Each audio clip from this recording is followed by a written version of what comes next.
અમરેલીના ધારાસભ્ય અને વિધાનસભાના નાયબ મુખ્ય દંડક કૌશિકભાઈને બદનામ કરવાનું જે ષડયંત્ર પકડાયું છે, ષડયંત્રની અંદર આરોપી તરીકે એક બહેનનો પણ સમાવેશ થાય છે. બહેન પાટીદાર સમાજની દીકરી છે. ભારતીય જનતા પાર્ટી તરીકે અમે દીકરી બેન દીકરીની મર્યાદાને સંપૂર્ણપણે જવાબદારીપૂર્વક સમજીએ છીએ.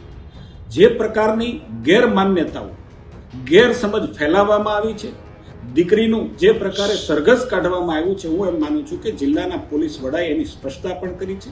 સમાજના આગેવાનો અને ભારતીય જનતા પાર્ટીના આગેવાનો પણ દીકરીના પરિવારની સાથે સતત સંપર્કમાં છે. 2 દિવસ પહેલા જ્યારે જામીન મુકાયા ત્યારે પણ અમે રૂબરૂ એમના વકીલને કહ્યું હતું કે બેનના એકના જામીન મૂકો, પરંતુ કોઈ પણ ગેરસમજને કારણે તમામ લોકોના જામીન મૂકવાને કારણે નામદાર કોર્ટે જામીન નથી આપ્યા. આજે ફરીથી બેનના એકના જામીન મૂકવામાં આવ્યા છે અને હું એમ માનું છું કે અમે પણ બેનને જામીન મળે અને એને સાચો ન્યાય મળે એની દિશામાં અમે પણ મહેનત કરીએ છીએ. અમે